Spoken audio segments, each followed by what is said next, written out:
I came home from a 12-hour shift at the hospital to find my sister's minivan parked in my driveway, her 3 children running through my house like they owned it, and furniture I had never seen before arranged in my living room. When I asked what was happening, my sister smiled and said she had decided we would be roommates now, as if my opinion on the matter was optional. Before we jump back in, tell us where you're tuning in from. And if this story touches you, make sure you're subscribed, because tomorrow, I've saved something extra special for you. The front door was unlocked when I turned my key, which was the first sign that something was wrong. I always locked my door. Always. Living alone in Portland, Oregon, had taught me that security mattered, and after working nights as a trauma nurse at Mercy General Hospital, coming home to a locked door gave me peace of mind that I desperately needed after witnessing the chaos and suffering that filled my shifts. But today the deadbolt turned without resistance, and when I pushed the door open, I was immediately assaulted by noise. Children's voices, high-pitched and excited, echoed through the hallway. The sound of footsteps thundered across what should have been my quiet hardwood floors. A television blared from my living room, playing what sounded like a cartoon at maximum volume. My name is Maya Chen. I am 32 years old, and I have spent the last decade building a life I could be proud of. I put myself through nursing school while working as a medical assistant, graduated with honors despite having no financial support from my family, and spent 7 years working my way up from a general floor nurse to my current position in the emergency trauma unit. 3 years ago, I had saved enough money to purchase this house, a modest 3-bedroom craftsman-style home in the Selwood neighborhood that needed work but had good bones and represented everything I had accomplished on my own. I stood in my entryway, my nurse's bag still slung over my shoulder, my scrub still carrying the faint antiseptic smell of the hospital, trying to process what I was seeing. My living room, which I had left that morning arranged exactly as I liked it with my vintage leather sofa positioned to face the fireplace and my grandmother's quilt draped over the armchair, had been completely rearranged. A floral-patterned couch I had never seen before now dominated the space. A large flat-screen television that was not mine had been mounted on the wall where my collection of botanical prints had hung just hours earlier. Those prints, gifts from my mentor at the hospital when I completed my first year in trauma nursing, were now stacked haphazardly against the wall, one of the frames visibly cracked. 3 children I recognized as my sister's offspring were scattered throughout the space. The oldest, a boy named Jaden who was 9 years old, was sprawling across my leather sofa with his shoes on, the muddy treads leaving marks on the cognac-colored material I had spent months saving for. The middle child, a 7-year-old girl named Kaylee, was jumping on my armchair, her hands gripping the back for balance as she used it like a trampoline, my grandmother's quilt having fallen to the floor in a heap. The youngest, a 5-year-old boy named Aiden, was running circles around the coffee table, his hands sticky with what appeared to be jam, leaving fingerprints on surfaces as he went. My chest tightened with an emotion I could not immediately name. Violation. That was the word. I felt violated in my own home, the sanctuary I had worked so hard to create after years of sharing cramped apartments with unreliable roommates. This house was supposed to be mine, the one place in the world where everything was exactly as I wanted it, where I could decompress after difficult shifts, where I could exist without having to accommodate anyone else's needs or preferences or chaos. I took a breath and stepped further into the house, my eyes scanning for my sister. I found her in the kitchen, standing at my counter, unpacking groceries into my refrigerator. She was wearing yoga pants and an oversized sweatshirt, her blonde hair pulled back in a messy ponytail, humming along to music playing from her phone as she worked. Vanessa was 35 years old, 3 years my senior, and we had always had what could charitably be described as a complicated relationship. Growing up, she had been the outgoing one, the social butterfly who made friends easily and seemed to navigate the world without effort. I had been the serious one, the planner, the one who spent Friday nights studying while Vanessa attended parties.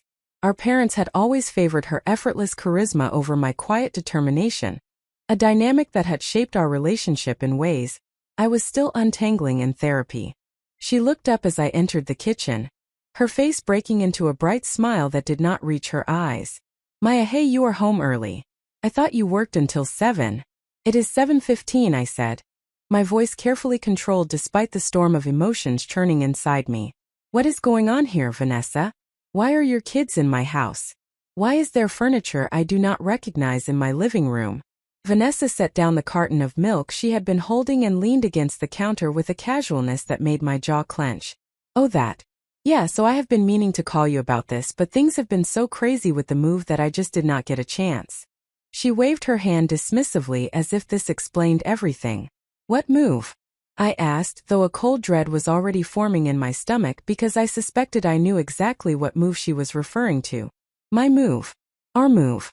She gestured vaguely toward the living room where her children continued to create chaos. Marcus and I split up last week. Like for real this time.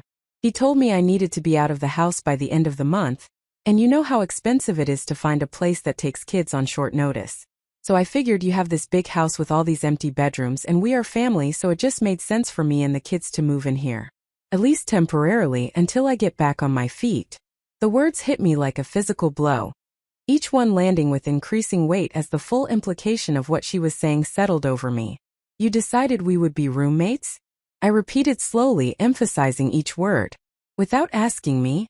Without even telling me? Vanessa's expression shifted slightly, a flash of defensiveness crossing her face. Come on, Maya. Do not be dramatic. I knew you would say yes. You always help me out when I need it. That is what family does. Besides, it is not like you are using those bedrooms for anything. You live here all alone in this house that is way too big for one person. I am actually doing you a favor. The place will feel less empty with kids around. I stared at my sister, truly seeing her perhaps for the first time in years. The entitlement that radiated from every word she spoke. The complete absence of consideration for my feelings, my space, my life.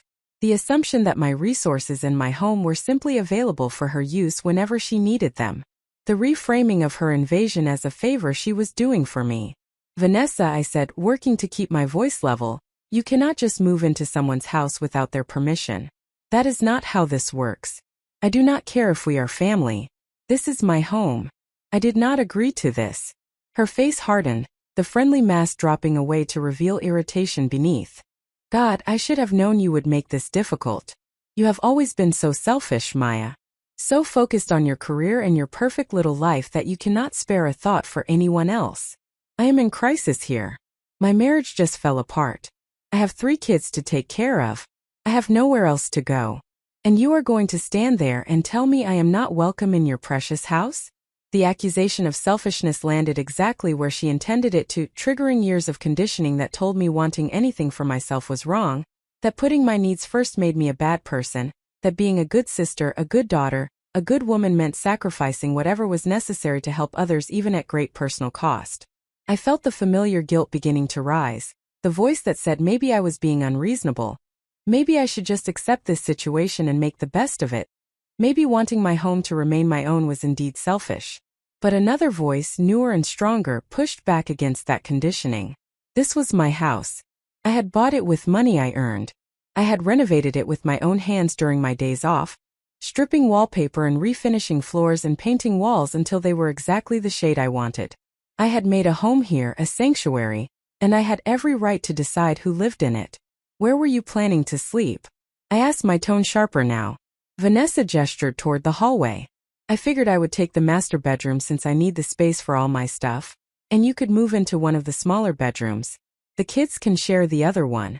I already started moving some of my things into your room. I hope you do not mind, but I needed to start unpacking before the kids got too cranky. Something crystallized in that moment. My sister had not just made an impulsive decision to show up at my house. She had planned this. She had rented a moving truck or borrowed one. She had packed her belongings and her children's belongings. She had driven here and used the spare key I had given her years ago for emergencies to let herself in. She had spent hours, probably the entire day while I was at work, moving furniture and rearranging my home and claiming my spaces as her own. And she had done all of this without a single phone call, a single text message, a single moment of consideration for whether this was acceptable to me. Get out, I said quietly. Vanessa blinked, clearly not expecting this response. What? I said, get out. You and your children need to leave my house right now. Her face flushed red, anger and disbelief warring in her expression. You cannot be serious. Where am I supposed to go? It is almost 8 o'clock at night. I have 3 kids, Maya. What kind of person throws their own sister and her children out on the street? The kind of person whose boundaries have been violated, I said. My voice steady despite the way my heart was pounding. The kind of person who gets to decide who lives in the house they own. You made this choice without me, Vanessa. You do not get to make me the villain for not accepting it. From the living room, one of the children started crying, a high-pitched wail that cut through the tension in the kitchen. Vanessa turned her head toward the sound, then looked back at me with an expression of triumph, as if the child's distress proved her point about my cruelty. Preparing and narrating this story took us a lot of time, so if you are enjoying it, subscribe to our channel, it means a lot to us. Now back to the story. Fine, she said, her voice dripping with bitterness. I will leave. I will take my kids and we will figure something out, even though you clearly do not care what happens to us. I hope you enjoy your empty house, Maya. I hope it keeps you warm at night, since apparently it is more important to you than your own family. She pushed past me, calling to her children in a voice that was deliberately loud and theatrical. Kids, get your coats. Aunt Maya does not want us here. We have to leave. I stood in the kitchen, listening to the sounds of chaos as Vanessa gathered her children and herded them toward the door. Part of me wanted to call out to stop this, to say she could stay just for tonight and we would figure something out in the morning. But I recognized that impulse for what it was, the deeply ingrained pattern of putting everyone else's needs before my own, of sacrificing my peace to avoid conflict, of accepting unacceptable treatment because saying no felt too hard. The front door slammed with enough force to rattle the windows. Through the kitchen window, I watched Vanessa load her children into the minivan, her movements sharp and angry. Jaden climbed into the back seat, looking confused. Kaylee was still crying. Little Aiden dragged his feet, clearly exhausted. Vanessa slammed each door with excessive force, sending a message about her anger that I received but did not internalize. When the minivan pulled out of my driveway and disappeared down the street, I finally allowed myself to breathe. The house fell silent except for the ticking of the clock above the stove and the hum of the refrigerator. I walked slowly through my home, surveying the damage. In the living room, the strange floral couch remained, too heavy for Vanessa to move in the time I had given her. My furniture had been pushed aside or removed entirely. The television on the wall would require tools to take down. My botanical prints leaned against the baseboard, one frame definitely broken. The glass cracked in a spider web pattern across the image of a fern I had always found calming. I climbed the stairs to the second floor and found that Vanessa had indeed begun claiming my bedroom.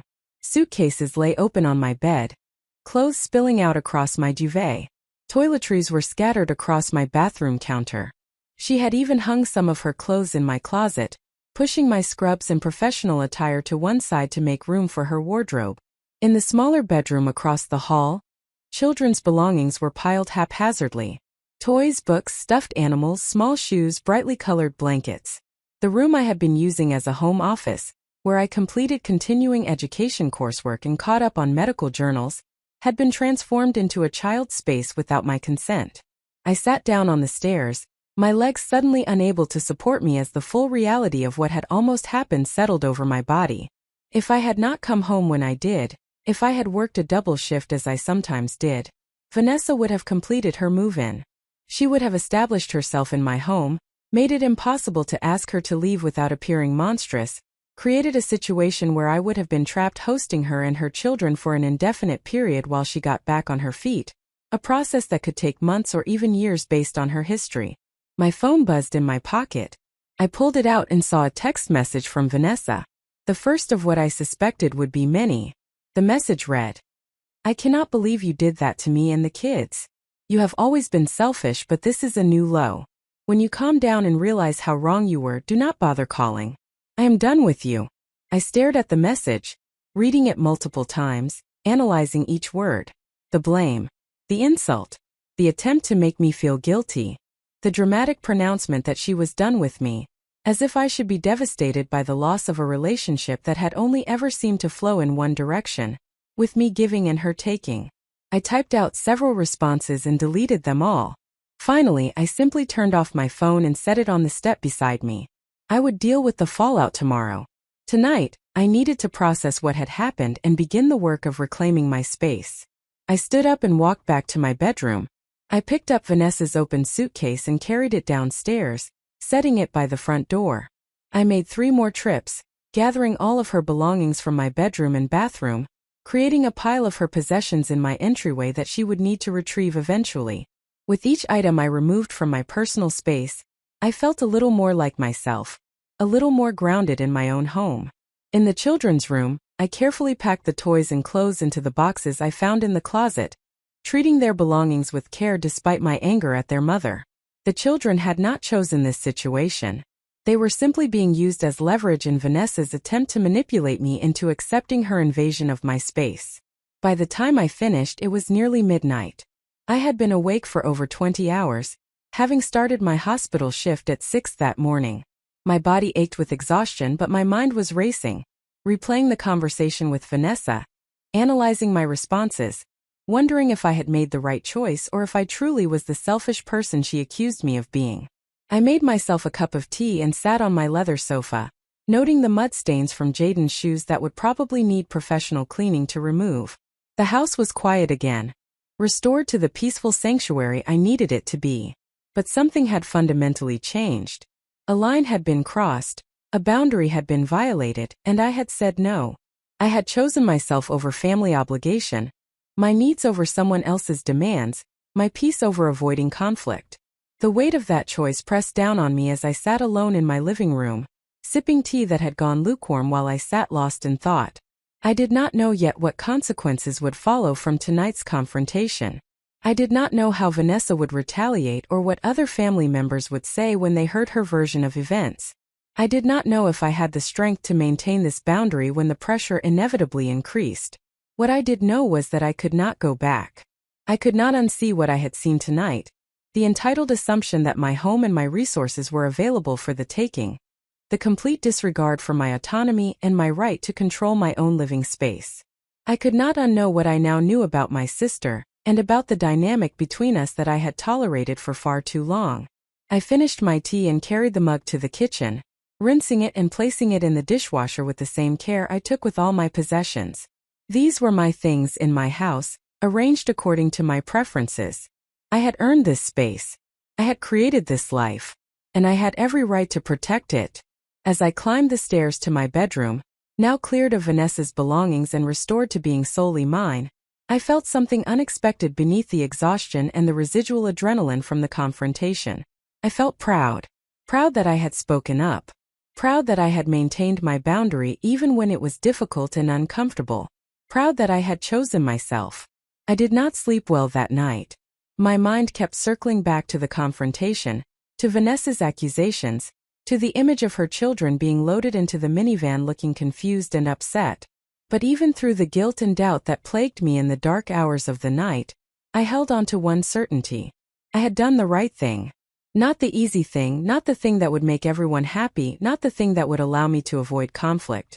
But the right thing for me, for my life, for my future. Tomorrow would bring new challenges, I knew that. Tomorrow I would have to face the consequences of having said no. Tomorrow my phone would light up with messages from family members who had heard Vanessa's story and wanted to express their opinions about my choices. Tomorrow I would have to figure out how to get the furniture out of my living room and repair the damage that had been done in the few hours my sister had access to my home. But tonight, I had taken the first step toward something I had been moving toward for years without fully realizing it. I had claimed my right to boundaries, to autonomy, to a life that was truly my own. And as I finally drifted off to sleep in my own bed in my own room in my own house, I felt the first stirrings of something I had not experienced in my relationship with my family for as long as I could remember. I felt free. The morning after Vanessa's attempted invasion arrived with unwelcome intensity. I woke at 6:30 despite having only slept 4 hours, my body trained by years of shift work to rise early regardless of how much rest I had actually received. Sunlight filtered through the curtains of my bedroom, illuminating the space that was once again wholly mine. And for a brief disoriented moment I wondered if the previous evening had been some sort of stress-induced nightmare brought on by too many consecutive shifts at the hospital. Then I saw my phone on the nightstand, still powered off from the night before, and reality settled back over me with crushing weight.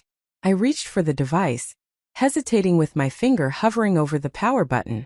Once I turned it on, I would have to face whatever messages had accumulated during the hours I had granted myself peace. I would have to confront the fallout from having said no to my sister, from having enforced a boundary that apparently nobody in my family expected me to maintain. I powered on the phone and watched as notification after notification populated the screen. 37 text messages. 14 missed calls. 6 voicemails. My stomach clenched as I began reading through them, watching the narrative Vanessa had constructed play out across multiple family members who had clearly heard only her version of events. The first message had come from my mother, Linda, at 9:47 the previous night. It read, "Maya, Vanessa just called me crying. She said you threw her and the children out of your house with nowhere to go.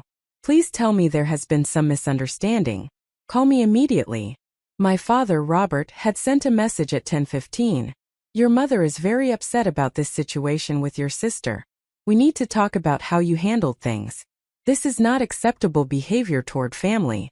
My Aunt Karen, my mother's sister who had always inserted herself into family conflicts, had weighed in at 10:30. "I am shocked and disappointed by what I am hearing.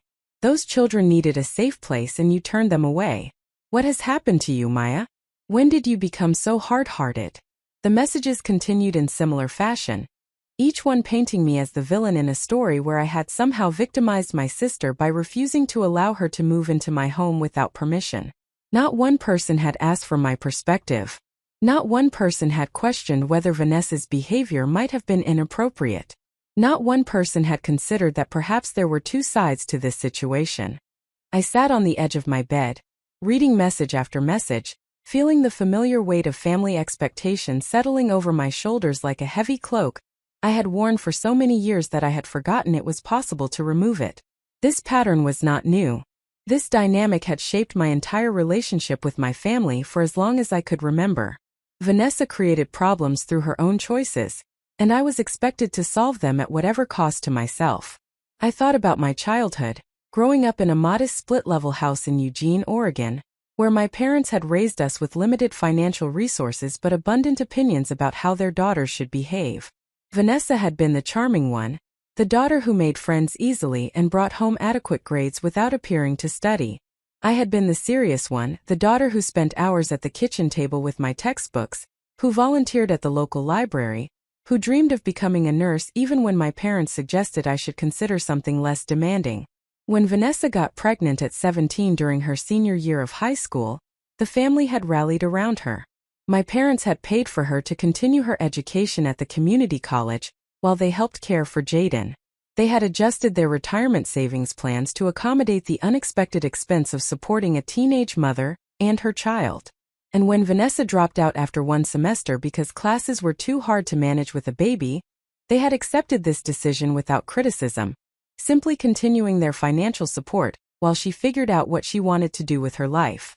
Meanwhile, I had been applying to nursing programs, filling out financial aid forms, working 2 part-time jobs to save money for the application fees and entrance exams. I remembered sitting at that same kitchen table, surrounded by scholarship applications, while my mother fed Jaden in the living room and complained about how tired she was from helping Vanessa so much.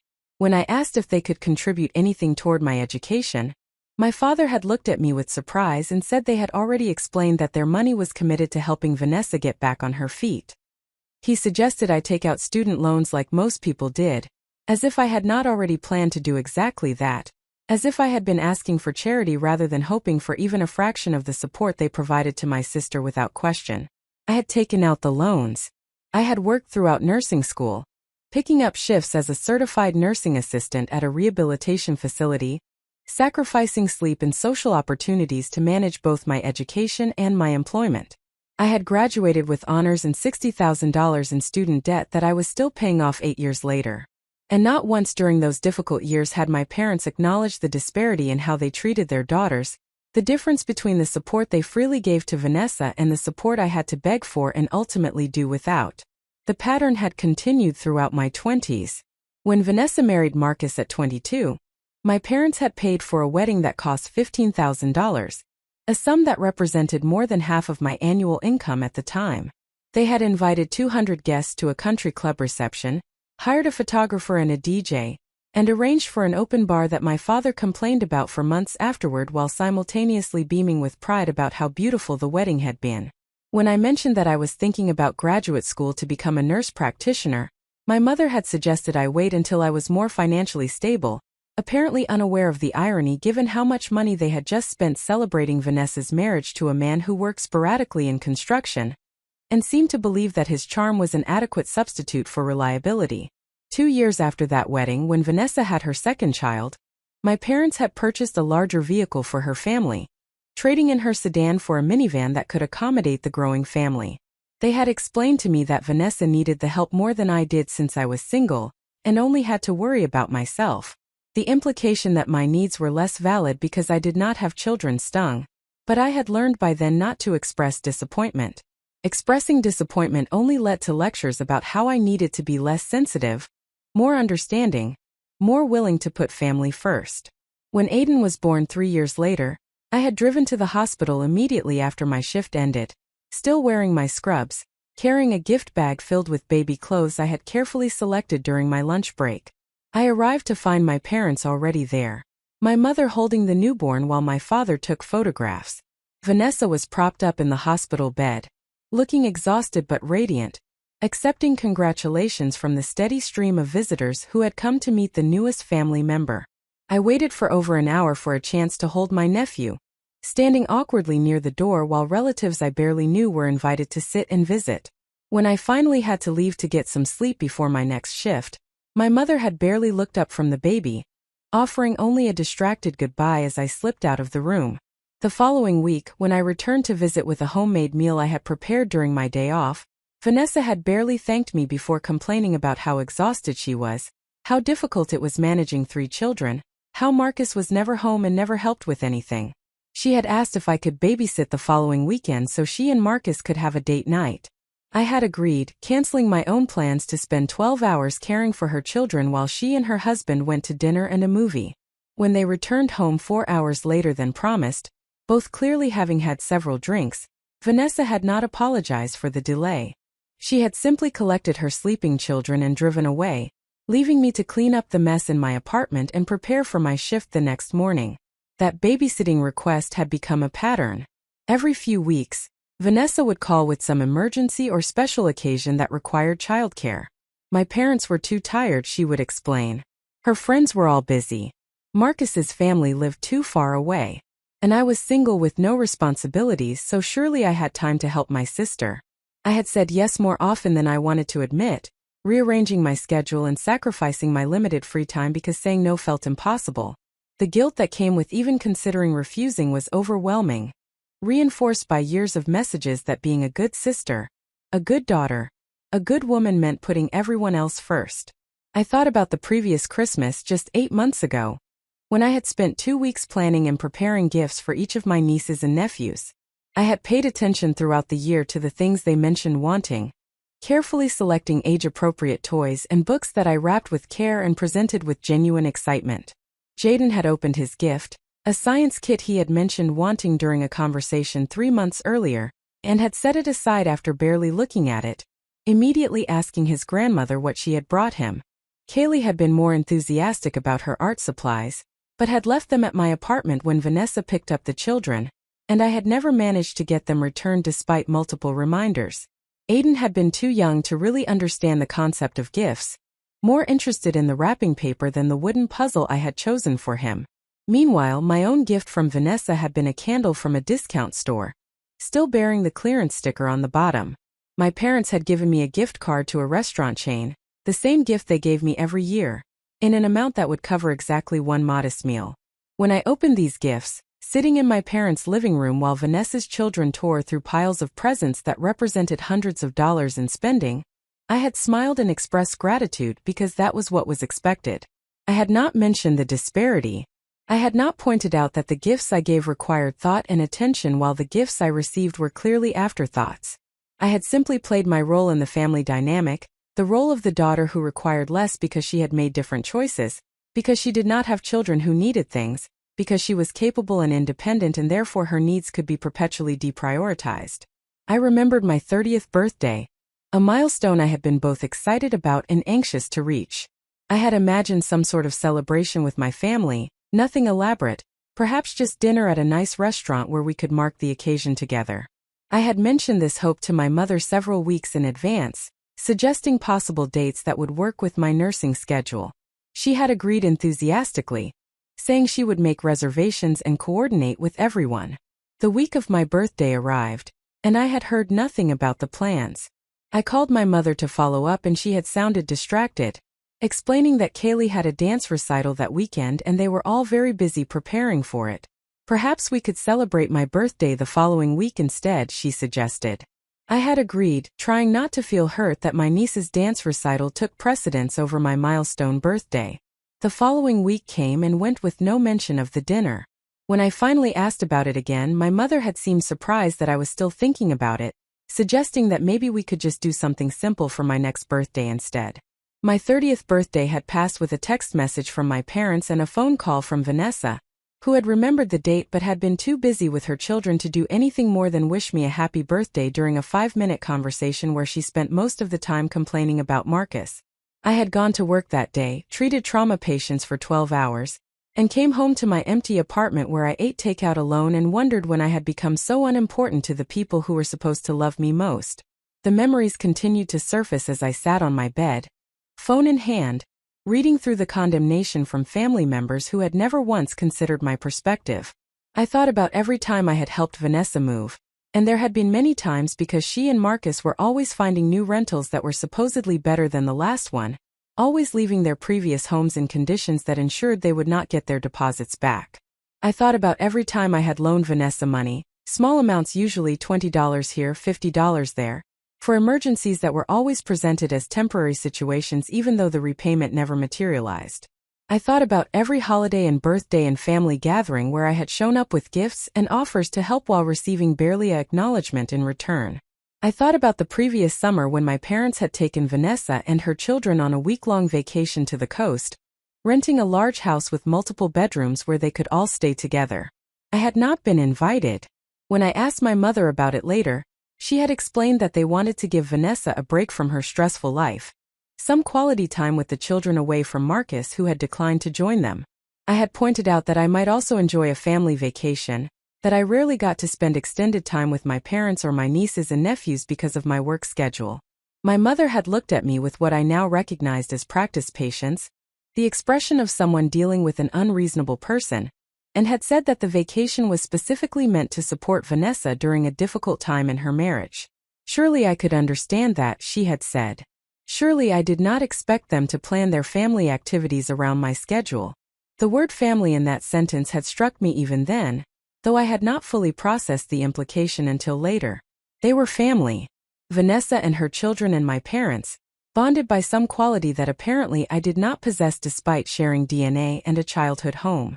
I was something else, something adjacent to family but not quite included in it, someone whose presence was tolerated but not actively sought, whose needs were acknowledged but never prioritized. As I continued reading through the messages on my phone, I saw this dynamic playing out again in real time. My cousin Jennifer had written, "I heard what you did to Vanessa. How could you turn away your own sister when she needed help? She is family, Maya. Family does not abandon family." My uncle David, my father's brother, had sent, "Your father called me very upset about this situation. I understand you have your own life, but sometimes we have to make sacrifices for family. Those kids need stability and you had room to provide it." Even my younger cousin Ashley, who was only 23 and had always seemed to understand me better than most of my relatives, had sent a message that read, "Hey Maya, I know I do not know the whole story, but everyone is really worried about Vanessa and the kids. Maybe you could just let them stay for a little while? It would mean a lot to the family." Not one person had asked what Vanessa had done. Not one person had questioned whether moving into someone's house without permission might be inappropriate. Not one person had considered that I might have valid reasons for my decision. They had simply accepted Vanessa's narrative and cast me in the role I had always played, the selfish daughter who refused to sacrifice enough, who put her own needs ahead of family obligations, who failed to live up to the unspoken expectation that I should always give more than I received. I thought about responding to these messages, about explaining what had actually happened, about describing how I had come home from a 12-hour shift to find my sister had moved into my house without asking, had rearranged my furniture, had claimed my bedroom as her own. But I realized that the specific details would not matter to these people. They had already decided I was in the wrong because Vanessa's needs were automatically more important than my boundaries. Explaining myself would only lead to more arguments, more pressure, more attempts to convince me that I should accept this violation of my space and my autonomy because that was what family did. I set the phone down and walked downstairs, needing coffee and distance from the barrage of judgment that waited in that device. The house was quiet in the morning light, exactly as I preferred it. My leather sofa still bore the mud stains from Jaden's shoes.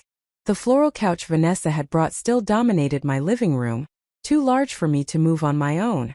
The television still hung on my wall where my botanical prints had been. Physical evidence of the invasion, reminders that my sister had felt entitled to not just enter my space but to rearrange it according to her preferences. I made coffee and sat at my kitchen table, the same table where I had studied for my nursing boards, where I had planned my budget when buying this house, where I had sat with friends and colleagues building relationships based on mutual respect rather than obligation and guilt. This was my home. I had created it. I had earned it. And I would not apologize for protecting it. My phone rang, the sound cutting through the quiet morning. I looked at the screen and saw my mother's name. I hesitated, then answered, knowing that avoiding the conversation would only delay the inevitable. Maya, my mother said without preamble, we need to talk about what you did last night. Your sister is devastated. The children are confused and upset. How could you treat your own family this way? I took a breath, steadying myself. Mom, did Vanessa tell you that she moved into my house without asking me? That she came while I was at work and brought all her furniture and rearranged my entire home as if she had the right to do that? There was a pause. I could hear my mother's breathing, could imagine her expression, the slight tightening around her eyes that always appeared when she was confronted with information that contradicted her preferred narrative. She said you had talked about her moving in if she ever needed a place, my mother finally said. That is not true. I never said that. Even if I had, that would not give her permission to just show up and move in without confirming it with me first. You cannot just take over someone's house, Mom. That is not how this works. She had nowhere else to go, my mother said, her voice taking on that edge of exasperation I knew so well. Her marriage is falling apart. She has 3 young children. She needed help and you have all that space. I do not understand why this is such a problem for you. It is a problem because it is my space, I said, hearing my voice rising despite my efforts to remain calm. It is my house that I bought with my money. I get to decide who lives in it.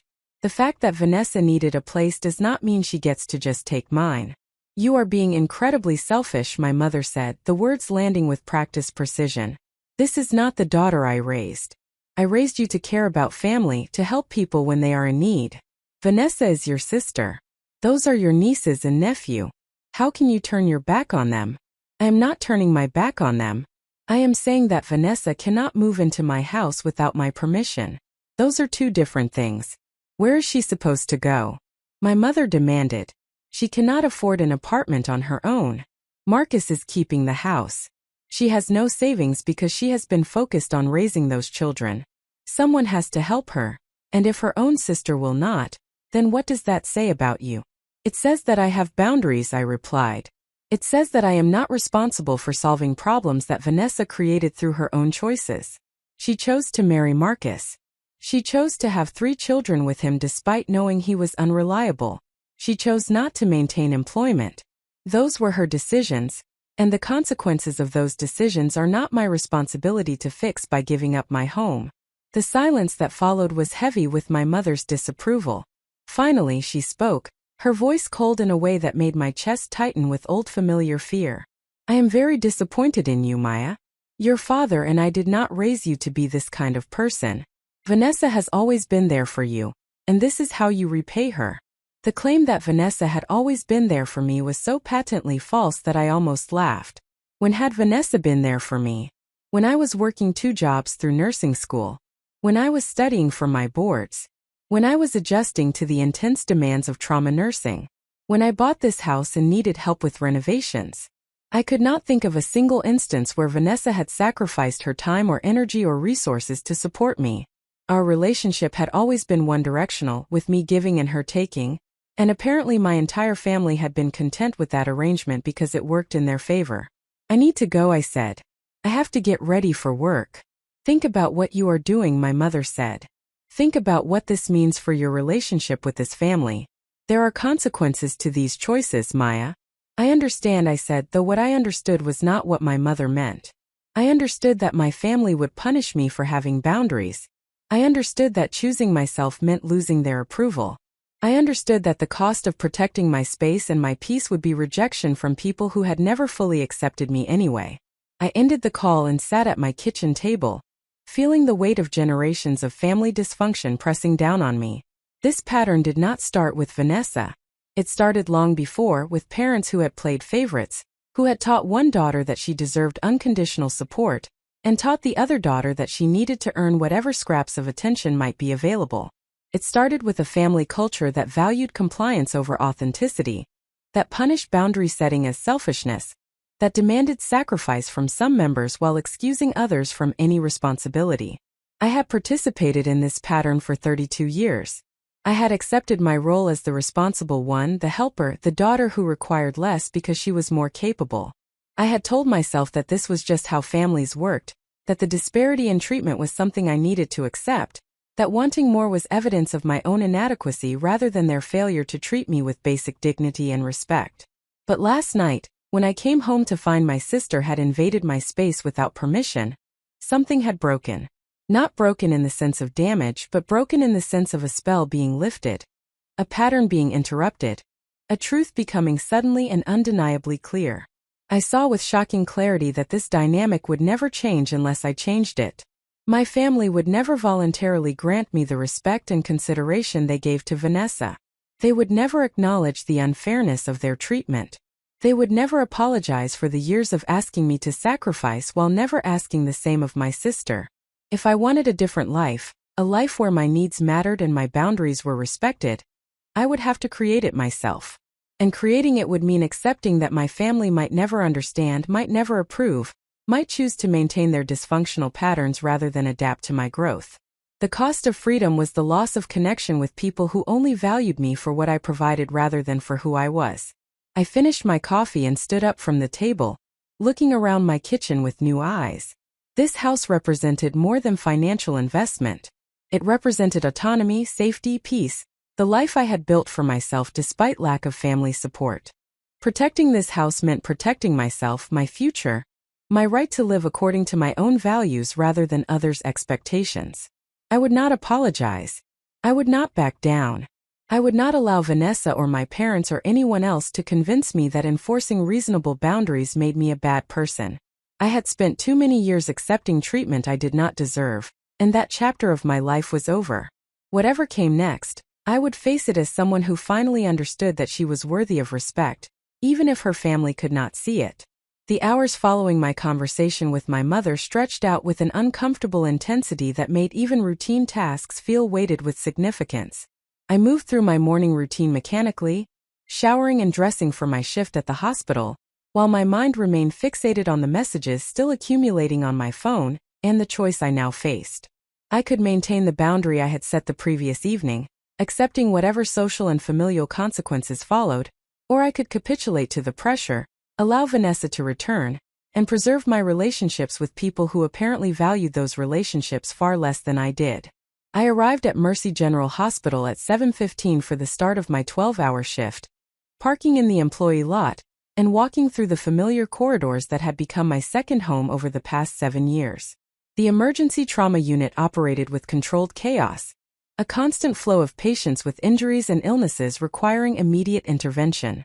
Normally I found this environment focusing, the demands of patient care providing structure and purpose that allowed me to set aside personal concerns and concentrate entirely on the work in front of me. Today, however, I struggled to maintain that professional compartmentalization. As I reviewed charts and checked medication orders and consulted with physicians about treatment plans, part of my mind remained caught in an endless loop of doubt and justification. I found myself replaying the conversation with Vanessa, analyzing each word I had spoken, questioning whether I had been too harsh or too quick to ask her to leave. I heard my mother's voice calling me selfish, my aunt's message expressing shock and disappointment, My cousin suggesting I should just let them stay for a little while, as if a little while would not inevitably extend into months or years of my life being overtaken by my sister's needs. During my lunch break, I sat in the hospital cafeteria with my colleague and friend, Dr. Sarah Martinez, who had completed her emergency medicine residency at Mercy General and had become one of the few people I trusted with the complexities of my family dynamics. Sarah was 38, divorced with no children, and possessed a directness I both admired and occasionally found intimidating. She had noticed my distraction during morning rounds and had specifically sought me out during lunch, her expression making clear that she expected an honest explanation for my unusual preoccupation. I told her everything. I described coming home to find Vanessa moving into my house, the confrontation that followed, the messages from family members condemning my decision to make her leave. I explained the history of unequal treatment, the pattern of being expected to sacrifice while my sister received unconditional support. Sarah listened without interrupting, her dark eyes focused on my face with the same attention she gave to patient presentations, and when I finished speaking she was quiet for a long moment before responding. "You know what you are describing is emotional abuse," she finally said, her tone matter-of-fact rather than sympathetic. "What your family has done to you for years, making you responsible for problems you did not create, treating your needs as less important than your sister's wants, punishing you for having boundaries, that is textbook manipulation and emotional abuse. You understand that, right?" The words landed with unexpected force. I had never applied that framework to my family relationships, had never considered that the dynamics I experienced might constitute abuse rather than simply difficult family patterns. Abuse felt like too strong a word for what I had endured. Abuse was what happened to patients I treated in the emergency department, people with visible injuries and clear perpetrators. My situation was different, vaguer, harder to define. Nobody had hit me. Nobody had threatened me with physical harm. They had simply made me feel guilty and inadequate and responsible for their happiness, which did not seem like the same thing at all. "I do not know if I would call it abuse," I said carefully. "They are just very focused on Vanessa and her problems. They have always been that way. It is not like they are trying to hurt me intentionally."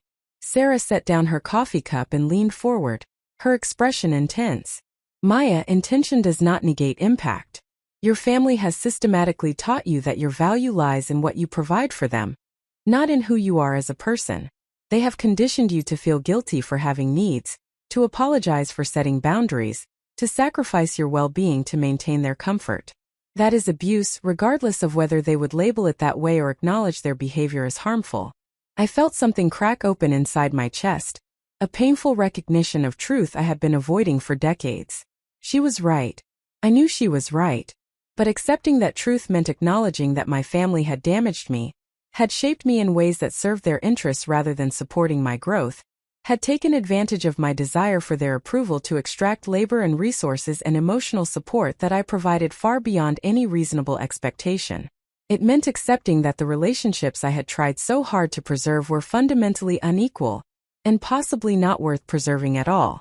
"What am I supposed to do?" I asked, hearing the exhaustion in my own voice. "They are my family. I cannot just cut them off entirely." "Why not?"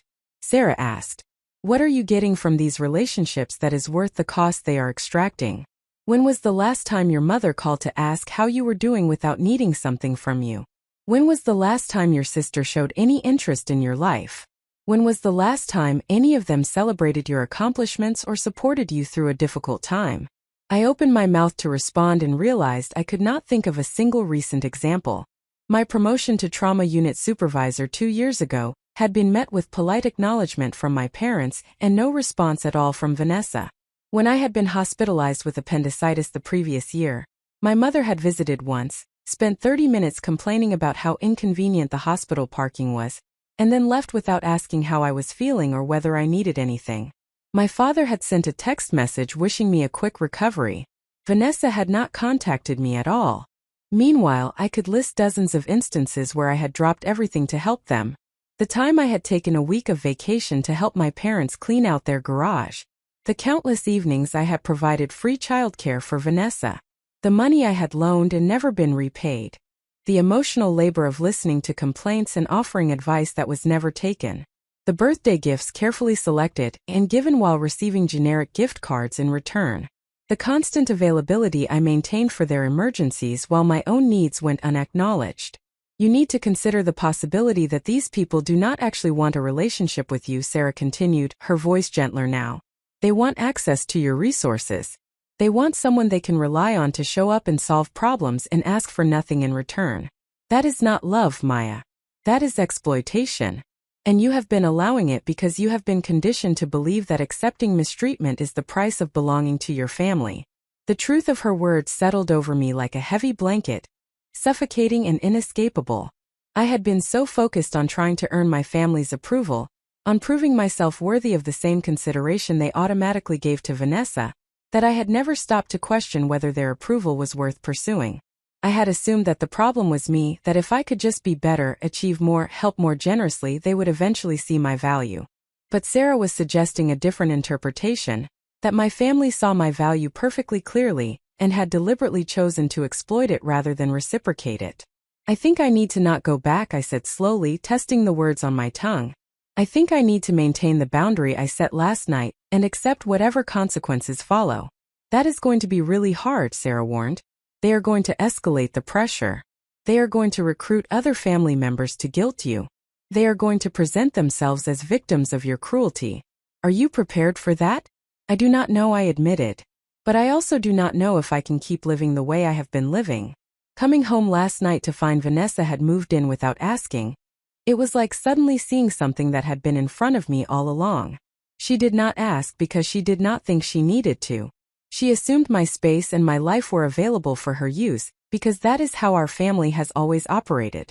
And if I accept that now, if I let her stay or even if I just apologize and let this blow over, I am confirming that assumption. I am teaching everyone that my boundaries do not matter. Sarah nodded, satisfaction evident in her expression. That is exactly right. You are teaching them how to treat you. Right now you are teaching them that you have boundaries and those boundaries will be enforced even when it is uncomfortable. That is a healthy, necessary lesson, even though it feels terrible in the moment. We finished lunch and returned to our respective duties, but the conversation stayed with me throughout the afternoon. I treated a construction worker with a compound fracture, a teenager who had overdosed on prescription medications, an elderly woman experiencing a stroke, a young father who had been stabbed during an attempted robbery.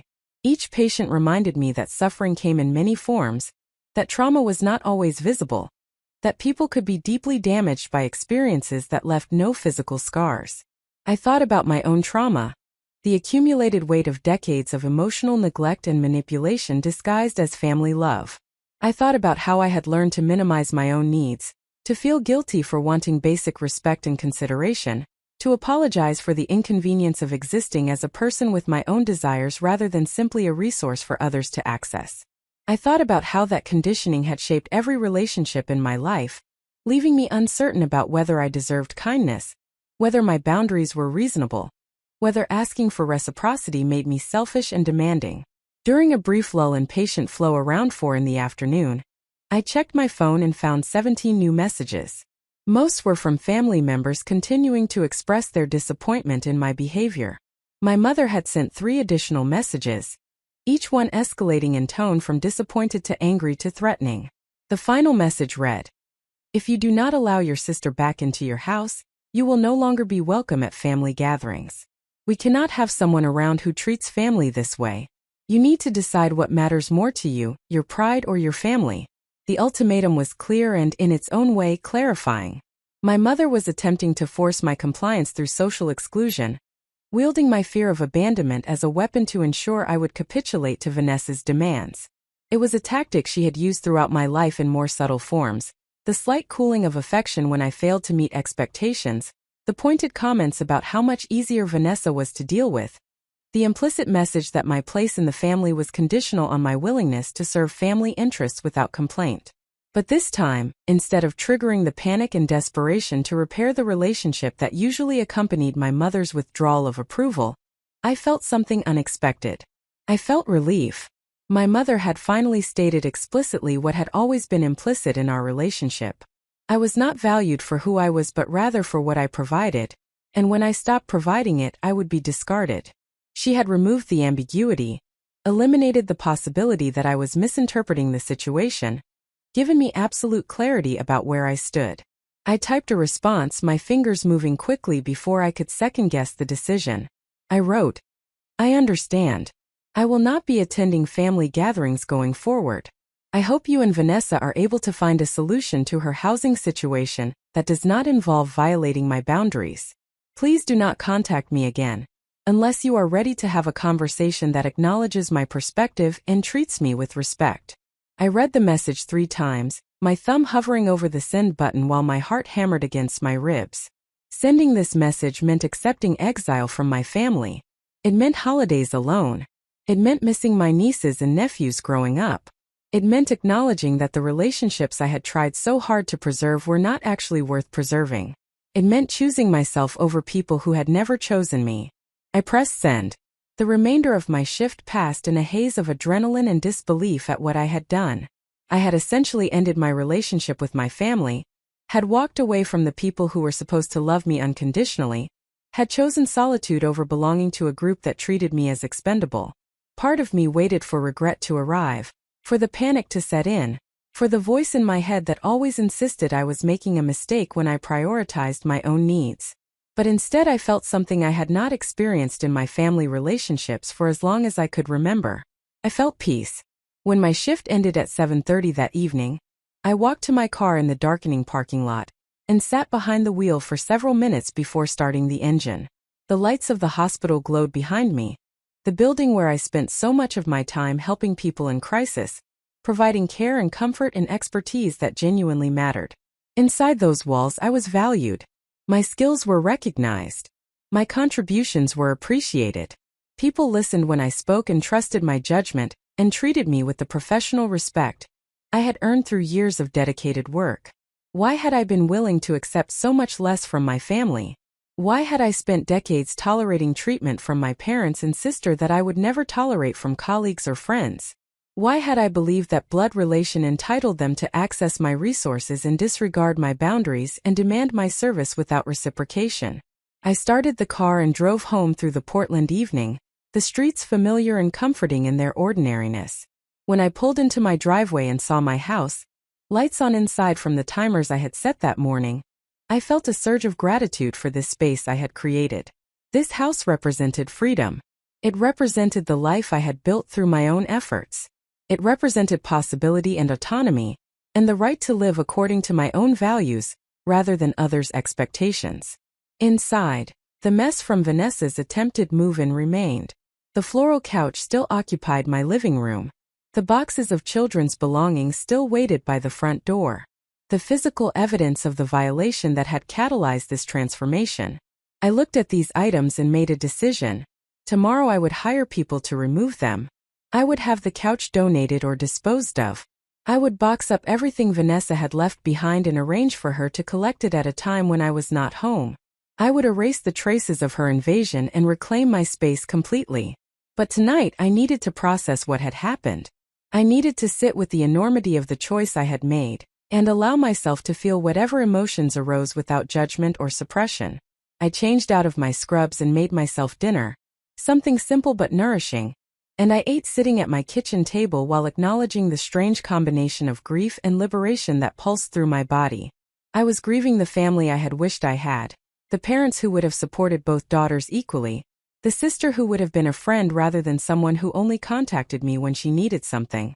I was grieving the version of myself who had believed that sufficient sacrifice would eventually earn their love, who had tolerated mistreatment because she thought that was what family required, who had made herself small and accommodating in hopes of finally being seen. But I was also experiencing liberation from the exhausting work of maintaining relationships that were fundamentally unequal. I was free from the constant vigilance of trying to anticipate and meet others' needs while suppressing my own. I was released from the guilt that had colored every decision I made about how to spend my time and money and energy. I was no longer beholden to people who had demonstrated repeatedly that they did not value me beyond my utility to them. After dinner, I called Sarah, needing to hear a friendly voice and perhaps seeking reassurance that I had not made a catastrophic mistake. She answered on the second ring, and when I told her about the message I had sent to my mother and the boundary I had established, she did not express surprise or concern. Instead, she said something I would remember for years afterward. Maya, she said, her voice warm with approval, you just saved your own life. You may not feel that way right now because you are in the middle of the grief and the uncertainty, but you just made a choice that will determine the trajectory of your entire future. You chose yourself. You chose dignity over acceptance. You chose authenticity over performance. That is incredibly brave, and I am so proud of you. The words penetrated the fog of anxiety and doubt that had been building throughout the day. I had been so focused on what I was losing, the family connections that were being severed, the social support system that was disappearing, that I had not fully considered what I was gaining. I was gaining the freedom to build relationships based on mutual respect, rather than guilt and obligation. I was gaining the time and energy I had been spending on people who did not appreciate my efforts. I was gaining the space to discover who I was when I was not constantly trying to earn approval from people who had no intention of granting it. We talked for almost an hour, Sarah sharing stories from her own experience of setting boundaries with difficult family members, and the initial pain that had eventually given way to relief and growth. She reminded me that choosing yourself is not selfish when the alternative is allowing others to exploit you. She emphasized that family relationships should be reciprocal and respectful, and when they are not, walking away is not abandonment but rather self-preservation. When we ended the call, I felt steadier, more confident in the decision I had made. I knew difficult days lay ahead. I knew the pressure from my family would likely intensify before it decreased. I knew I would have moments of doubt and loneliness and fear that I had made a terrible mistake.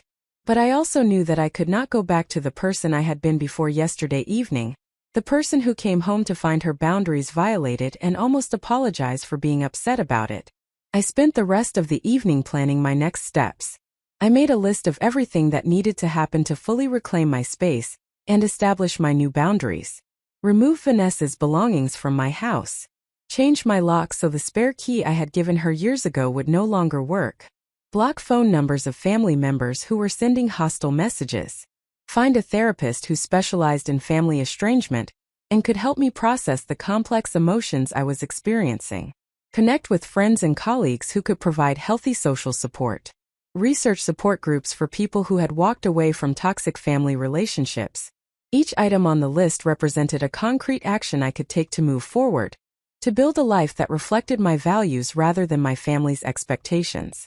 The list gave me focus and direction, transforming the overwhelming emotional turmoil into manageable tasks that I could address one at a time. This was familiar territory for me. Breaking down complex problems into sequential steps was exactly how I approach challenges at work, and applying that same methodology to my personal crisis helped me feel more grounded and less helpless. As I prepared for bed that night, I stood in my bedroom and looked around at the space that was mine again, fully mine, without anyone else's claim on it. The room was exactly as I had left it that morning before work, before I knew about Vanessa's attempted invasion, before I made the choice that would fundamentally alter my relationship with my family. And yet everything felt different now. The room felt more solid somehow, more real, as if it had been a stage set before and had now become actual space that I inhabited rather than simply occupied. I climbed into bed and turned off the light, lying in the darkness and listening to the familiar sounds of my house settling around me.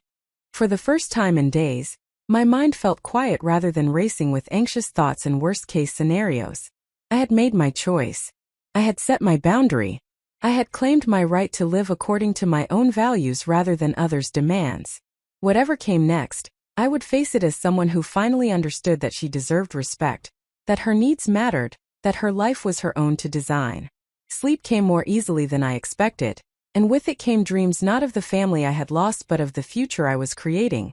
A future where I was no longer performing the role of the accommodating daughter, but instead living authentically as the person I had always been beneath the layers of conditioning and guilt. A future where my home remained my sanctuary, my choices remained my own, and my boundaries remained intact because I had finally learned that enforcing them did not make me selfish. It made me free. The morning after sending my message to my mother arrived with the peculiar clarity that sometimes follows irreversible decisions.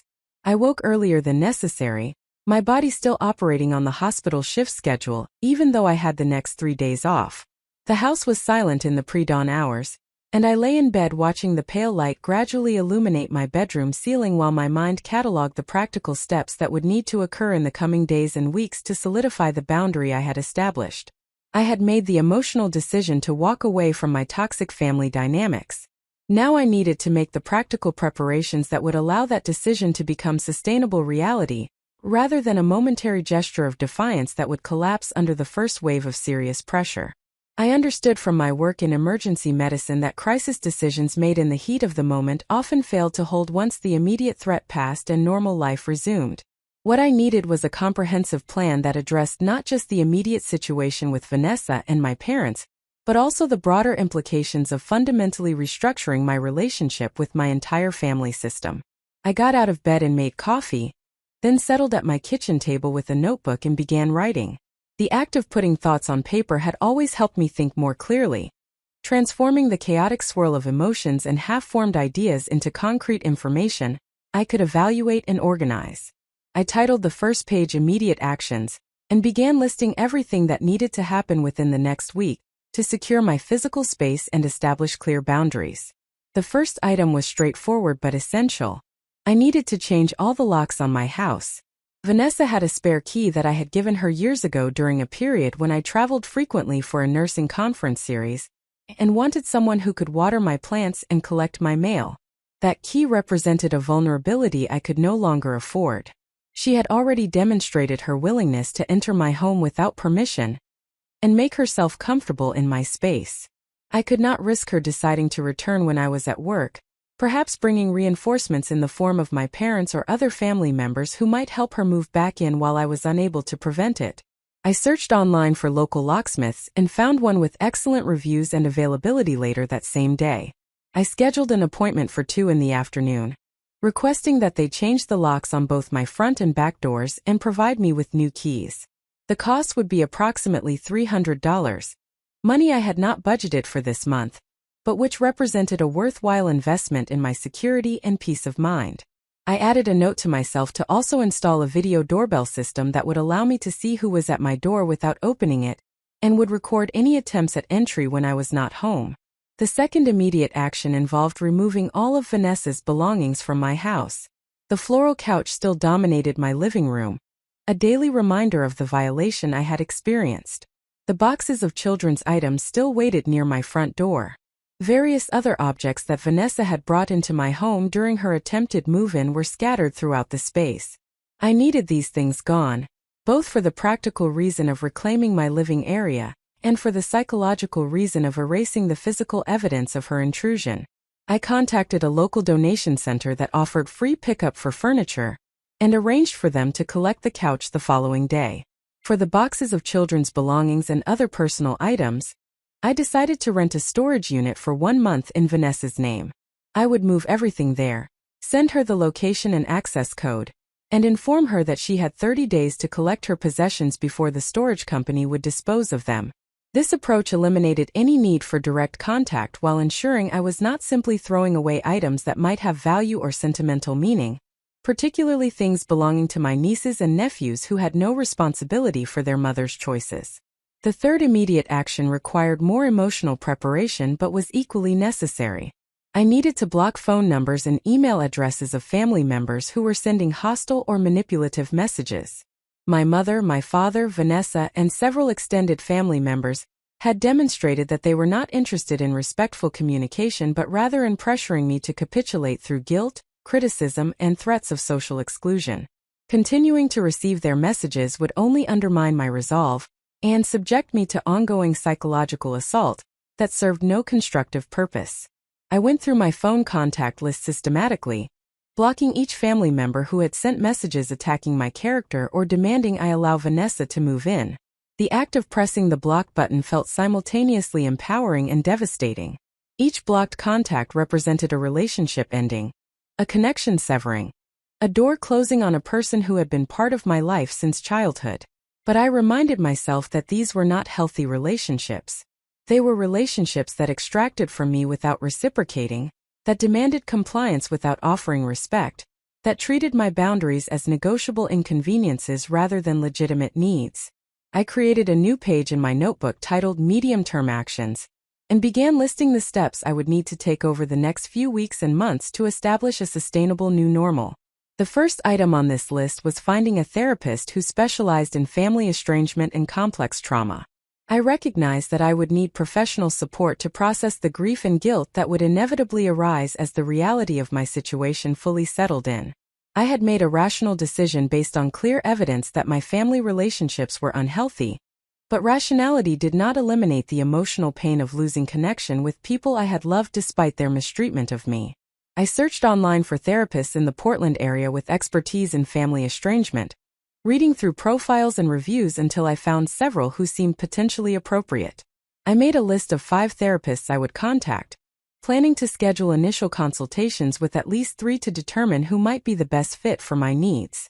I knew from friends who had been in therapy that the relationship between client and therapist was crucial to successful outcomes, and I was willing to invest the time to find someone I could work with effectively. The second medium-term action involved strengthening my support system outside of my family.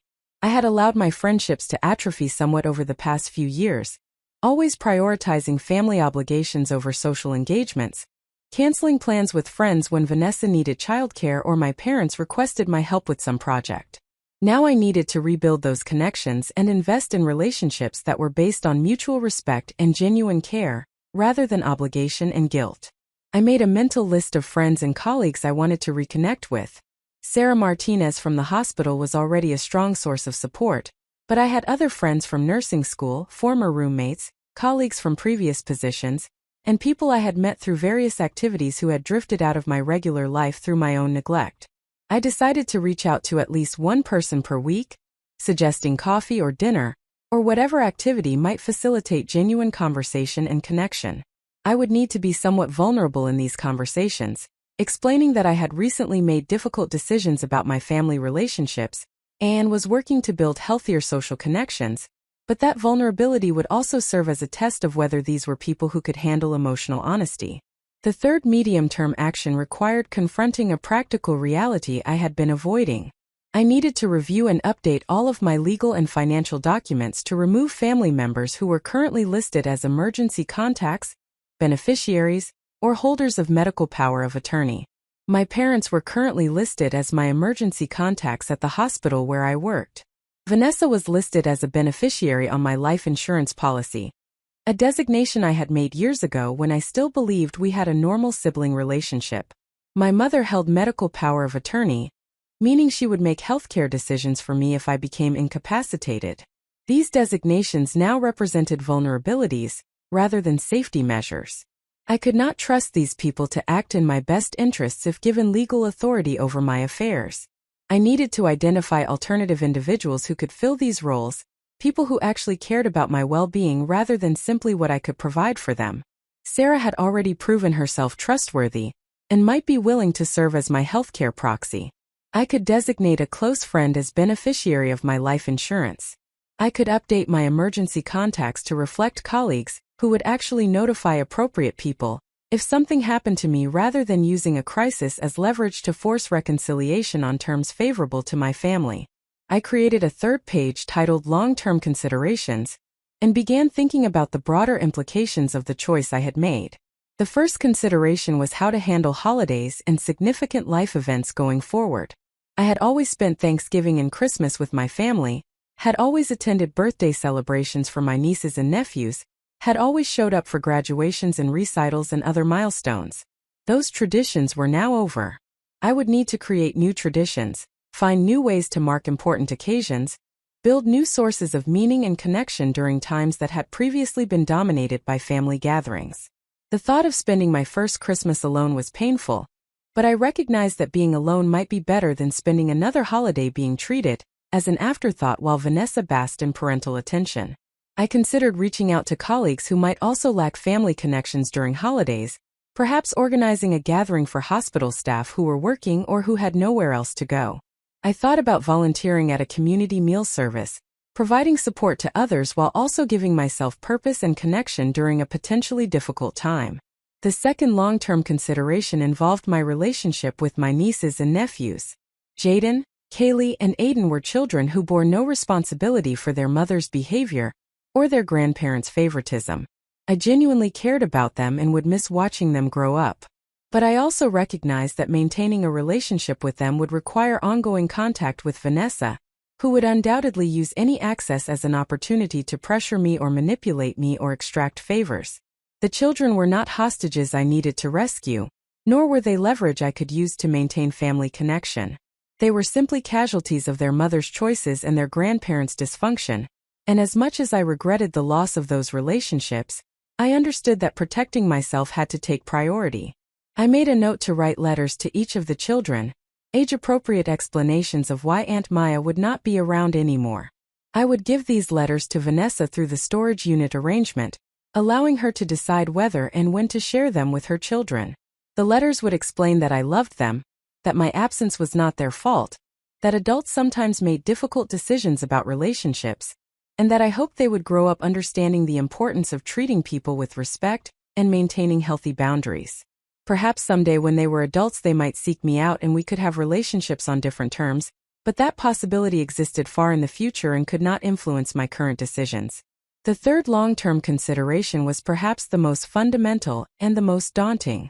I needed to rebuild my entire sense of identity and self-worth independent of my family's perception of me. I had spent 32 years trying to earn approval from people who had no intention of granting it, measuring my value by standards set by individuals who treated me as inferior regardless of what I accomplished. Now I needed to develop an internal sense of worth that was not contingent on external validation, to learn to trust my own judgment about what mattered and what I deserved, to stop seeking permission from others to live according to my own values. This work would require more than practical action steps. It would require deep psychological and emotional processing, probably years of therapy and self-reflection, and conscious practice of new ways of thinking about myself. But I was committed to doing that work because I understood that without it, I would simply recreate the same dynamics in other relationships, seeking out people who would treat me poorly because that treatment felt familiar and therefore comfortable in some twisted way. I closed my notebook and looked at the pages of planning I had created, feeling simultaneously overwhelmed by the magnitude of what lay ahead and energized by having concrete steps I could take to move forward. The planning itself was therapeutic, transforming abstract anxiety about an uncertain future into specific tasks that I could complete in sequence. I had learned this approach in nursing school when the volume of material to learn and skills to master seemed impossibly large, and I had applied it throughout my career when facing complex patient cases that required careful coordination of multiple interventions. Now I was applying it to my personal life, treating my own healing and growth with the same methodical attention I gave to patient care. I spent the remainder of the morning executing the immediate action items on my list. I confirmed the locksmith appointment and the furniture pickup. I researched storage facilities and rented a unit online, paying for 1 month in advance. I drafted emails to the therapists I had identified, briefly explaining my situation and asking about their availability for an initial consultation. I updated a document on my computer where I kept important passwords and account information, adding notes about which family members needed to be removed from various accounts and designations. Around noon, my phone rang with a call from a number I did not recognize. I almost declined it, assuming it was a family member calling from a borrowed phone or blocked number, in an attempt to circumvent my blocking of their regular contacts. But something made me answer, and I was glad I did when I heard the voice of my colleague Tom Richardson, one of the physicians I worked with regularly in the trauma unit. Tom was calling to check on me because Sarah Martinez had mentioned in passing that I was dealing with some difficult family issues. He wanted me to know that if I needed anything, whether it was someone to talk to or practical help or simply a friendly presence, he was available. The gesture touched me deeply because Tom and I had never been particularly close outside of work. We had a good professional relationship characterized by mutual respect and effective collaboration, but we did not socialize outside the hospital or share much personal information. His reaching out despite that professional distance demonstrated a kind of care that my own family had never shown. I thanked him and found myself explaining more than I had intended about the situation with Vanessa and my parents. Tom listened without interrupting, and when I finished he shared that he had gone through something similar with his own family several years earlier. He had established firm boundaries with parents who had addiction issues and siblings who enabled their destructive behavior, and the decision to step back from those relationships had been painful, but ultimately necessary for his own well-being and professional effectiveness. We talked for almost 45 minutes, Tom sharing insights from his experience and offering practical suggestions based on what had worked for him. He emphasized the importance of having a support system during the transition period, when old relationships were ending, but new ones had not yet fully developed. He warned me that I would likely experience waves of grief and doubt that would come unexpectedly, triggered by random memories or holidays or moments when I instinctively wanted to share something with family members who were no longer accessible. He assured me that those difficult moments would decrease in frequency and intensity over time, that the acute pain would eventually give way to acceptance and then to genuine relief. When we ended the call, I felt less alone than I had since this crisis began.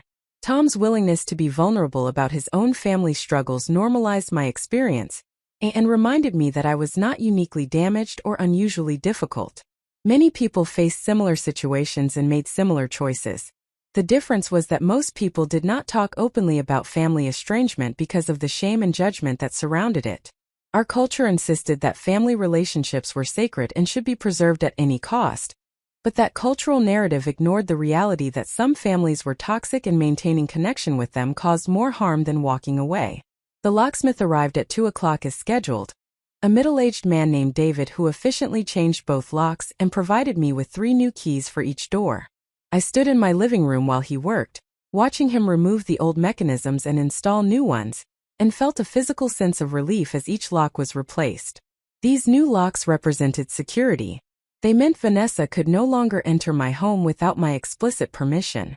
They meant I could leave for work without wondering whether I would return to find my space invaded again. When David finished and departed, I tested the new locks multiple times, satisfying myself that they worked smoothly, and that the old keys would no longer open my doors. Then I installed the video doorbell I had ordered online that morning, following the instructions to connect it to my Wi-Fi network and download the associated app to my phone. Now I would receive notifications whenever someone approached my door, and I would have video footage of any attempted entry. The technology felt slightly paranoid, but I reminded myself that my paranoia was justified given what had already occurred. That evening I took the first step toward rebuilding my social connections by calling my friend Jennifer Park, a former nursing school classmate who had remained in touch despite my tendency to cancel plans when family obligations arose. Jennifer had always been gracious about my last-minute cancellations, never making me feel guilty or expressing frustration with my unreliability, and I hoped that patience meant she might be willing to reconnect now that I was actively prioritizing friendship. Jennifer answered on the 3rd ring, her voice warm with surprise and pleasure at hearing from me. We caught up briefly on surface-level topics, her recent promotion to nurse manager at the clinic where she worked, my continued position in the trauma unit at Mercy General, the usual exchange of professional updates that characterized our infrequent conversations. Then I took a breath and told her I was calling because I wanted to rebuild our friendship more intentionally, that I had made some difficult decisions about my family relationships, and was working to invest more energy in connections that were healthy and reciprocal. Jennifer responded with immediate understanding and support. She shared that she had always sensed my family situation was complicated, that she had noticed how anxious I became whenever my phone rang during our time together, how often I cut our visits short because someone needed something from me. She said she had always hoped I would eventually recognize that I deserved better treatment than what I was accepting, and she was glad I had reached that point even though she knew the transition must be incredibly painful. We made plans to have dinner the following week, a commitment I put immediately into my calendar and mentally designated as non-negotiable regardless of what other demands might arise.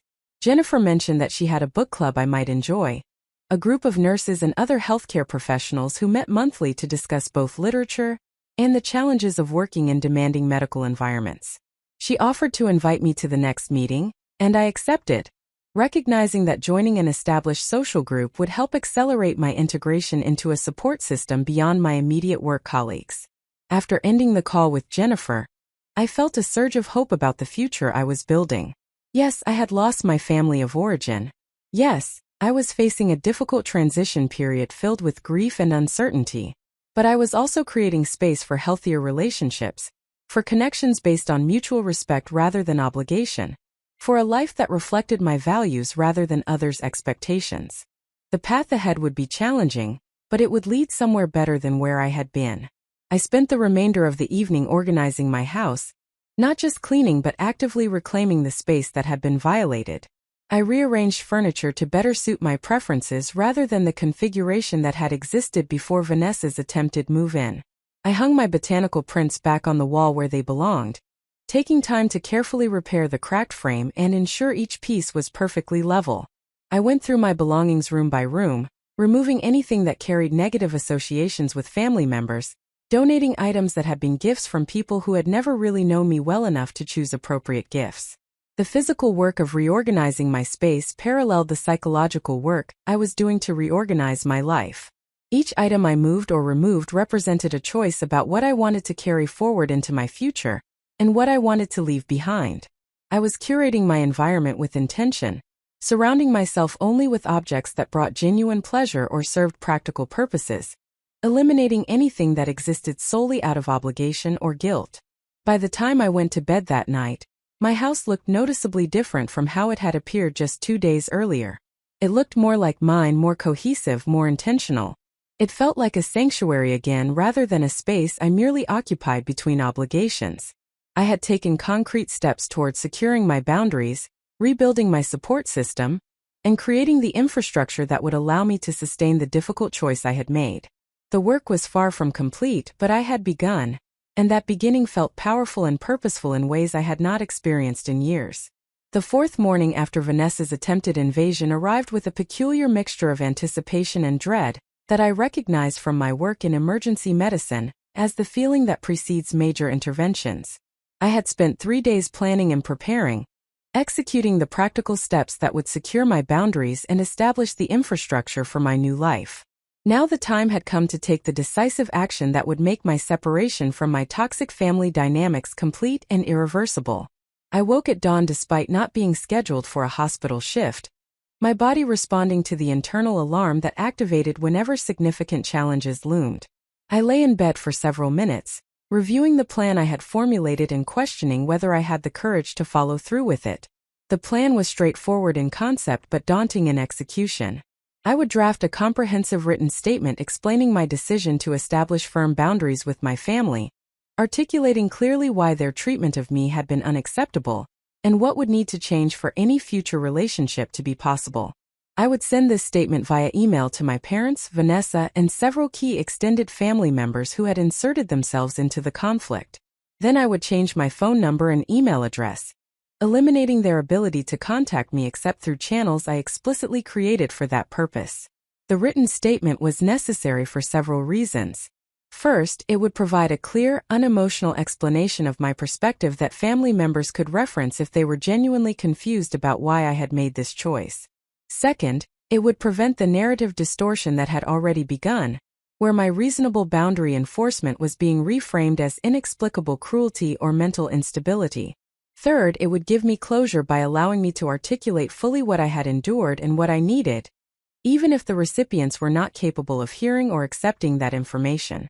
Fourth, and perhaps most importantly, it would serve as a reference document for myself during moments of doubt when I questioned whether I was being too harsh or too sensitive, reminding me of the concrete reasons that had justified this difficult decision. I got out of bed and made coffee, then settled at my kitchen table with my laptop and began writing. The words came slowly at first, each sentence requiring careful consideration of tone and content. I wanted to be honest without being cruel, firm without being aggressive, clear without being defensive. I was not trying to punish my family or make them feel guilty, though I suspected they would interpret anything less than complete capitulation as an attack. I was simply stating facts about our relationship history and establishing terms for any potential future contact. The opening paragraph took almost 30 minutes to craft properly. I wrote, "I am writing to explain my recent decisions regarding our family relationships and to establish clear boundaries going forward.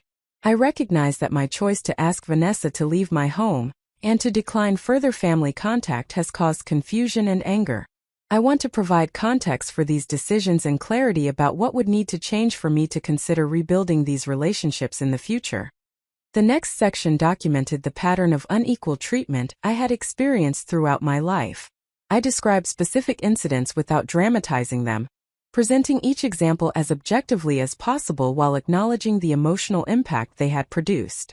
I wrote about the disparity in financial support during my education compared to what Vanessa received. I described the difference between the wedding my parents funded for Vanessa and their suggestion that I wait to pursue graduate school until I was more financially stable. I documented the vacation I was not invited to attend, the Christmas gifts that demonstrated profound inequality in how I was valued compared to my sister, the countless times I had provided childcare and other assistance without reciprocation or even adequate appreciation. I included the most recent violation as the culminating example. I wrote, "When I came home from a 12-hour hospital shift to find that Vanessa had moved herself and her children into my house without asking my permission, without even informing me of her intention to do so, I recognized that this behavior represented the logical endpoint of a relationship dynamic where my boundaries, my needs, and my autonomy have never been respected.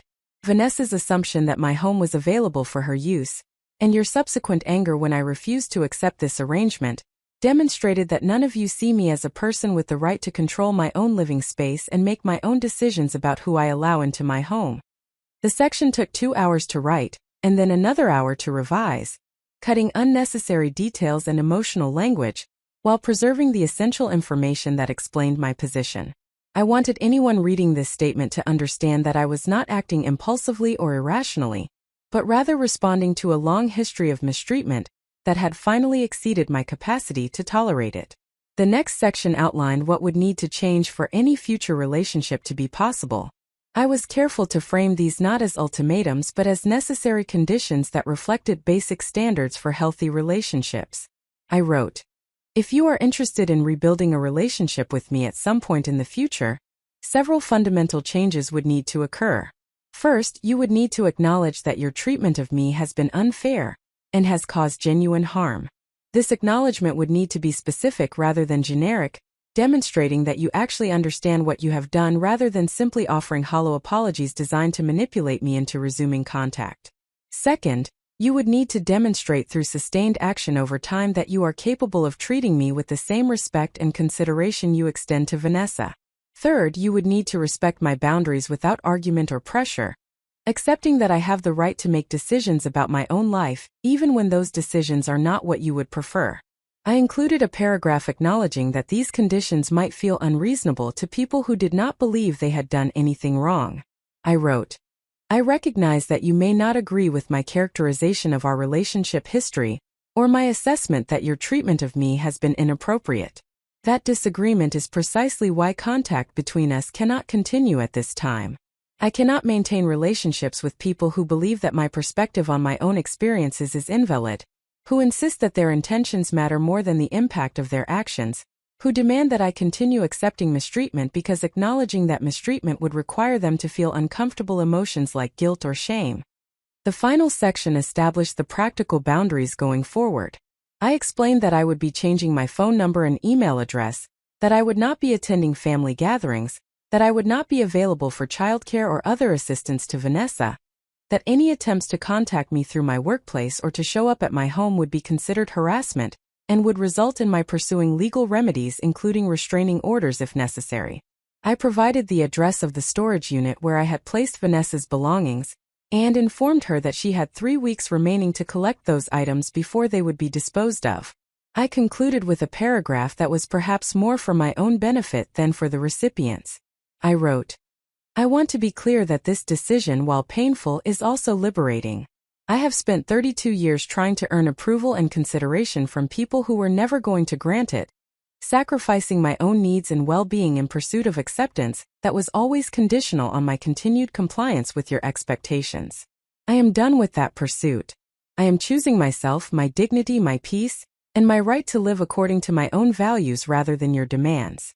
I hope that someday you will be capable of the self-reflection and growth that would make a healthy relationship possible, but whether or not that happens, I will be building a life that reflects who I actually am rather than who you wanted me to be."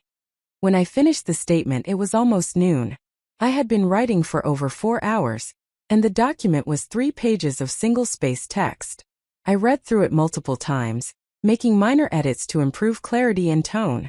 I sent a draft to Sarah Martinez, asking her to review it and provide feedback about whether anything seemed unnecessarily harsh or whether I had omitted important information. She responded within an hour with enthusiastic approval and only minor suggestions for small wording changes that would strengthen certain points. I incorporated her suggestions and then sat staring at the document on my laptop screen, my cursor hovering over the send button. This was the moment of irreversible action. Once I sent this email, there would be no pretending that this was a temporary disagreement or a misunderstanding that could be smoothed over with time. I would be explicitly and permanently severing relationships with people I had known my entire life, walking away from the only family I had ever had, choosing solitude over belonging to a group that treated me as expendable. My hand trembled slightly as I moved the cursor, and I paused to examine the fear that was causing that tremor. I was afraid of being alone. I was afraid that I was making a mistake I would regret for the rest of my life. I was afraid that I was being too sensitive, too demanding, too unwilling to compromise. I was afraid that my family was right about me, that I was selfish and difficult and fundamentally unlovable. These were the fears that had kept me trapped in dysfunctional relationships for decades. The voices in my head that insisted I should accept whatever treatment was offered, because I was not worthy of anything better. But I recognize these fears now for what they were.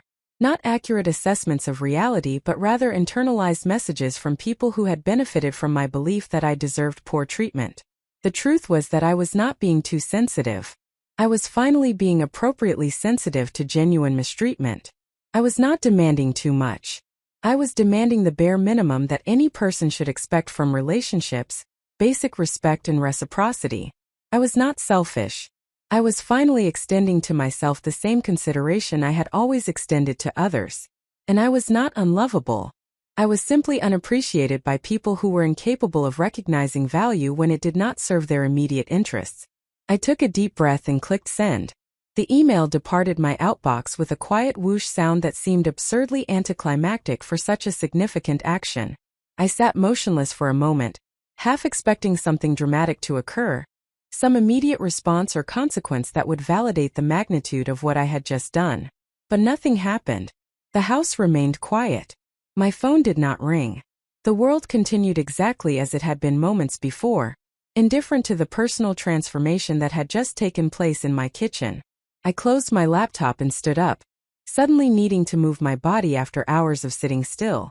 I walked through my house room by room, touching surfaces and objects that belonged to me, reminding myself of what I was protecting by enforcing these boundaries. This was my home. These were my possessions. This was my life.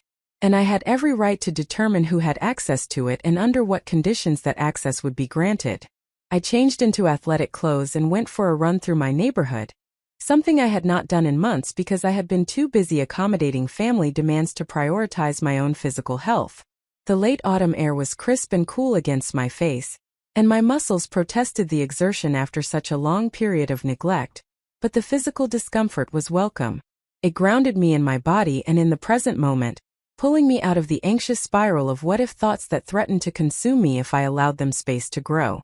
When I returned home 45 minutes later, sweaty and slightly breathless but feeling more centered than I had in days, I checked my phone and found that my email had indeed provoked immediate responses. My mother had replied within 20 minutes of receiving my statement, her message brief and cold. She wrote, "I have read your email and I am shocked by the cruelty and dishonesty it contains. You have completely misrepresented our family history, and have chosen to paint yourself as a victim when the reality is that you have always been difficult and ungrateful. Your father and I will not be reading any further communications from you. You are no longer welcome in our home or in our lives. We will pray that you eventually recognize how wrong you have been." My father had sent a separate message that was even shorter. He wrote, "Your mother is heartbroken by what you have written. I hope you are satisfied with yourself. Do not contact us again." Vanessa's response was longer and more emotionally volatile. She had written several paragraphs detailing how I had always been jealous of her, how I had always resented her happiness, how my refusal to help her in her time of need revealed my true character. She accused me of trying to turn the family against her, of lying about our relationship history, of being mentally unstable and possibly requiring psychiatric intervention. She concluded by saying that she would make sure her children knew exactly what kind of person their Aunt Maya was, so they would understand why they would never see me again. Several extended family members had also responded, most echoing similar themes of disappointment and condemnation. My Aunt Karen had written a particularly lengthy message explaining all the ways I was wrong, and all the reasons I should reconsider my position. She had included biblical references about honoring one's parents and forgiving family members, apparently unaware that those same religious texts also contain numerous passages about treating others with justice and respect. I read through each message once, carefully and completely, allowing myself to feel the full emotional impact of their words. The rejection hurt. The attacks on my character stung. The refusal to acknowledge any validity in my perspective was frustrating. But beneath those painful emotions was something unexpected and powerful. I felt relief. These responses confirmed everything I had written in my statement. My family was incapable of self-reflection, unwilling to acknowledge their own behavior, committed to maintaining a narrative where I was the problem, and they were the innocent victims of my unreasonable demands. If they had responded with genuine remorse, with specific acknowledgement of how they had mistreated me, with authentic questions about what they could do differently, I might have felt conflicted about my decision to establish firm boundaries. But their responses eliminated any doubt. These were not people who were interested in having a healthy relationship with me. These were people who wanted continued access to my resources and my compliance without having to offer anything in return. My decision to walk away was not only justified but absolutely necessary for my own well-being. I deleted each message after reading it, not wanting to retain the toxic words in my inbox where I might be tempted to reread them during moments of weakness. Then I proceeded with the next phase of my plan. I contacted my cell phone provider and requested a new phone number, explaining that I was experiencing harassment and needed to change my contact information. The representative was helpful and processed the change within minutes, providing me with a new number that I immediately saved in a secure location and began distributing only to people I trusted. I created a new email address through a different provider, selecting a username that had no connection to my previous identity and would not be easily guessable by family members who might try to circumvent my boundaries. I spent the next hour updating my contact information with my employer, my bank, my healthcare providers, and various other institutions that needed to be able to reach me. I notified close friends and trusted colleagues about the change, briefly explaining that I had made some difficult decisions about family relationships and needed to ensure I could not be contacted by certain people. The process of changing my phone number and email address felt both empowering and somewhat sad. These contact methods had connected me to people and institutions for years, and abandoning them felt like shedding a skin that no longer fit. But that discomfort was exactly the point. I was no longer the person who had accepted mistreatment as the price of family connection. I was becoming someone new, someone who understood her own worth and refused to accept less than she deserved. By early evening, the practical work was complete. I had sent my statement, received and processed the predictable hostile responses, changed my contact information, and established the infrastructure that would maintain my boundaries going forward. I had taken the irreversible step that transformed my internal decision into external reality. There was no going back now, no way to pretend this had not happened, no possibility of returning to the old dynamics even if I wanted to. I made myself dinner, something simple but nourishing, and ate slowly while sitting at my kitchen table and reflecting on what I had accomplished. I had done something incredibly difficult that most people never find the courage to do. I had chosen myself over family obligation. I had enforced boundaries even when doing so cost me relationships I had valued. I had refused to continue participating in a system that treated me as less than I deserved to be treated. And I had done all of this not through dramatic confrontation or emotional outburst, but through calm, clear communication of my needs and limits. That evening, Sarah called to check on me and to congratulate me on following through with my plan. We talked for over an hour about the responses I had received and what they revealed about my family's unwillingness to change.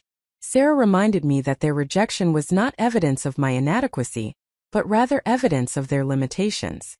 She emphasized that I had offered them a roadmap for potential reconciliation by clearly stating what would need to change, and their refusal to even consider those conditions demonstrated that they were not interested in a healthy relationship but only in restoring the old dynamic where I complied with their demands. After ending the call with Sarah, I spent time journaling about my emotions, giving myself space to acknowledge and process the complex mixture of grief, relief, fear, and pride that swirled through me.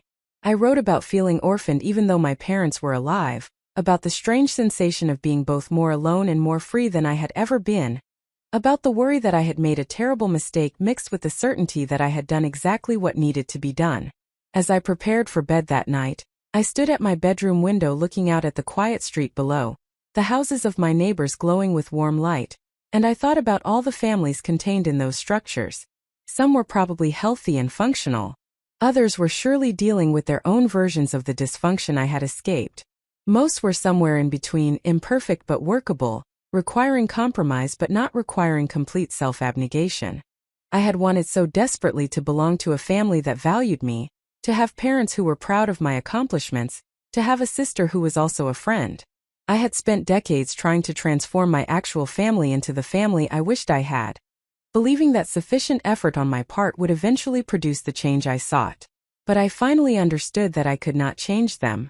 I could only change myself in my relationship to them, and that change required accepting loss, grieving what I had wanted but would never have, and building something new from the foundation of my own worth rather than their approval.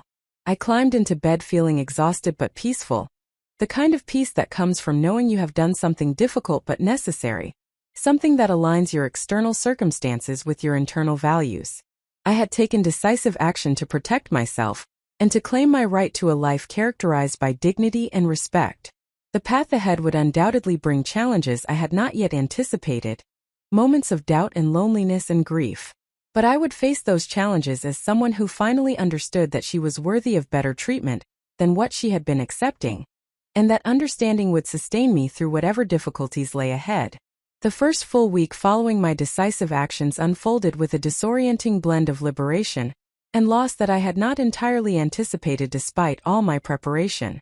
I returned to work at Mercy General Hospital 3 days after sending my statement and changing my contact information, grateful for the structure and purpose that my nursing responsibilities provided during a period when my personal life felt untethered from everything familiar.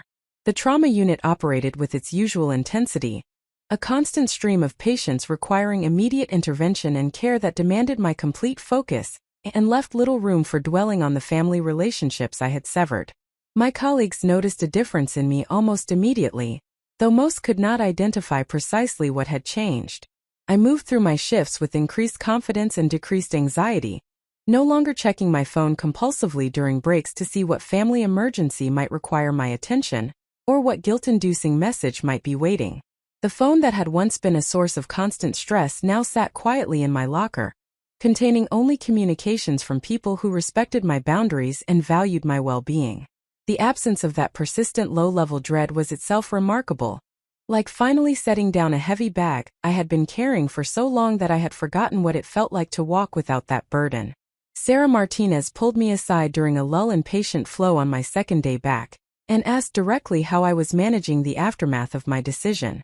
We stood in the staff break room, surrounded by the institutional furniture and motivational posters that characterized hospital employee spaces everywhere, and I found myself struggling to articulate the complexity of what I was experiencing. I told her that I felt simultaneously lighter and more vulnerable, freed from toxic obligations, but also newly aware of how much of my identity had been constructed around trying to meet my family's expectations and earn their approval. Without that familiar framework, even a dysfunctional framework, I was having to discover who I actually was beneath all those layers of performance and compliance. Sarah nodded with understanding that came from her own experience of establishing boundaries with difficult family members. She told me that what I was describing was entirely normal during this transition period, that the disorientation would gradually resolve as I developed a stronger sense of self that was independent of my family's perception of me. She warned that I should expect waves of grief to arrive unexpectedly, triggered by random associations or memories or moments when instinct made me want to share something with family members who were no longer accessible. She also assured me that those grief episodes would become less frequent and less intense over time, that the acute pain of loss would eventually give way to acceptance and then to genuine relief. The grief arrived exactly as Sarah had predicted, in unpredictable waves that caught me off guard despite the warning. The first significant episode occurred on my 4th day back at work, when I treated a young girl who had fallen from playground equipment and fractured her wrist. The child's mother sat beside the examination bed holding her daughter's uninjured hand and speaking soothingly while I assessed the injury and prepared for the orthopedic consultation. Watching their interaction triggered an unexpected cascade of memories about my own childhood injuries and illnesses, the times when I had needed comfort and care, and the recognition that my mother's response had always been tinged with irritation about the inconvenience rather than genuine concern about my well-being. I completed my care of the patient professionally and competently, but afterward I found myself in the staff bathroom struggling to control tears that seemed to come from somewhere deep and previously inaccessible. I was grieving not just the loss of my current family relationships but also the childhood I had deserved and never received, the unconditional maternal love that should have been given freely, but had always been conditional on my usefulness and compliance. The grief was not just about what I had walked away from but about what had never existed in the first place. The healthy family dynamics I had spent decades trying to create through sheer force of will and determination. Up next, you've got 2 more standout stories right on your screen. If this one hit the mark, you won't want to pass these up. Just click and check them out. And don't forget to subscribe and turn on the notification bell so you don't miss any upload from us.